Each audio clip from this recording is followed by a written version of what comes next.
With Governor Eddie Calvo. We're talking, of course, 2013, the 32nd Guam legislature, what they're going to be facing, what the government is going to be facing. Governor?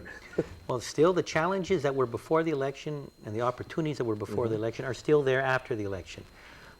We still have that omnibus spending cuts bill that has been put forward to the legislature. We still have the problems with the deficit that needs to be addressed. We still have the issues now, especially with the court ruling on tax refunds. We're not going to have that luxury anymore where you don't pay your tax, the taxpayers aren't paid for 3 or 4 years. It's going to have to be paid when due, or at least within a year of when it's due. So with that in mind, we have to move forward in the right sizing of government, stabilization of our government finances. I'm going to continue to work with the legislature for these next few months. But I understand right now there's a period of change, and it is a lame duck session. So we'll see what we can do, and I'm hopeful we can accomplish it now. Because the longer we delay the necessary right sizing, the more bitter the medicine will be. And so if we wait till the next legislative term, it makes it even that much more difficult to right-size our ship. But again, that's where in the next few weeks I want to engage the current legislature, and then at the same time engage the incoming legislature and the new senators, so that they will be kept up abreast on what are the key issues in regards to our government finances. The other areas are economic development. I mean, if we could have 8 to 10% growth in our economy annually, that will solve a lot of problems. We can get unemployment down to 3 to 4% or less. That will solve a lot of problems. That'll be 2 to 3% is full unemployment. You get people working, then there's more people paying withholding and more taxes. It helps with the government revenues. So we have some, again, we are going to push in our efforts in economic development. With the national elections, there are opportunities and challenges as well. Though I would have liked to see a President Romney, we have now a President Obama. Now, the good news on that is then we don't have to start all over again, in particular to areas such as a China visa waiver. So it's important for us now to engage the administration in pushing on the China visa waivers for economic development. Well, one of the things, Governor, during the debates with Romney and Obama, where Obama had said that these cuts that were coming to the defense budget has already passed. It's already law. He said it wasn't going to happen.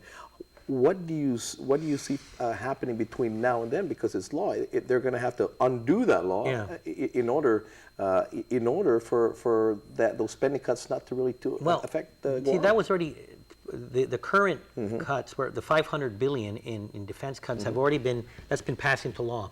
But that has already been taken into consideration for Guam. So we see what the monies that have been allocated. There's that money for the buildup that's still there, that comes from Japan.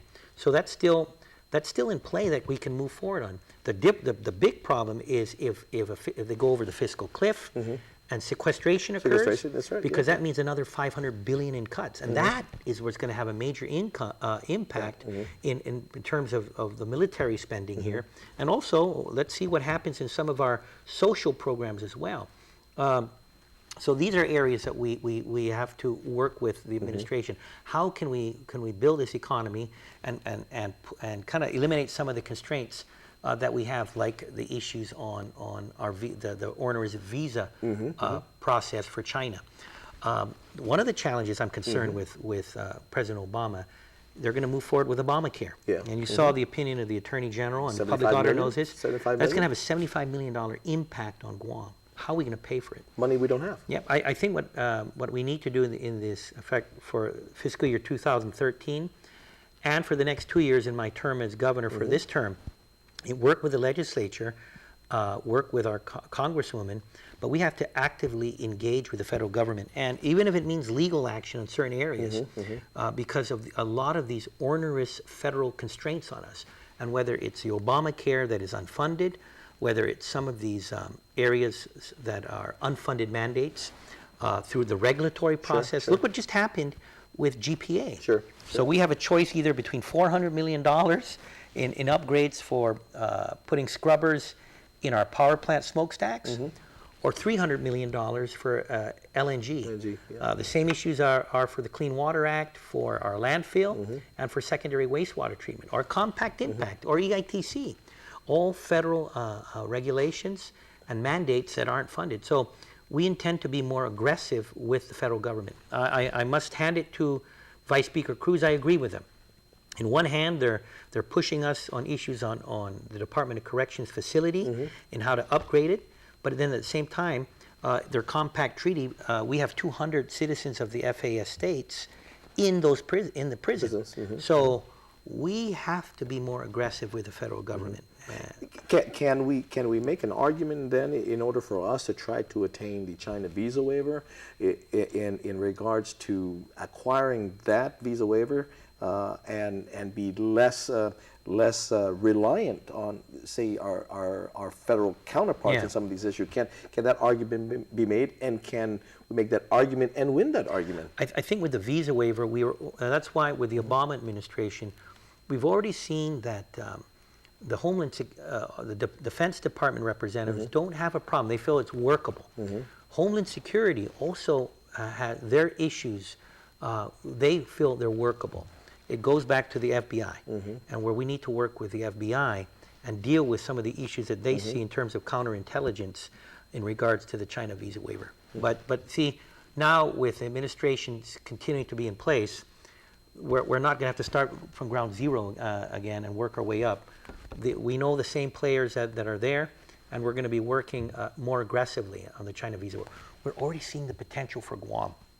Because the United States has been very, how would you say, cavalier in their fiscal policies, printing more and more money, and printing again also buying up a lot of mortgage bonds, QE 1, 2, and 3. The U.S. dollar has been weak, but with a weak U.S. dollar, with the beauty of Guam as an American territory, you're seeing all this Asian capital coming in here, and that's why you saw over the past couple of months over $140 million in purchases of just two properties. Again, this is Delaware-based, but I'm pretty sure a lot of that money is also coming from Asia.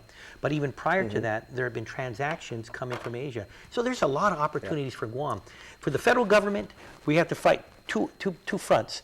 Hey, help us in getting some of these regulations out of the way so that we can reach our full potential. And also, hey, you got all these unfunded mandates. If you can either help fund them or get rid of some of these mandates so that you don't bankrupt us. There we go. Hey, we'll talk about those mandates when we come back.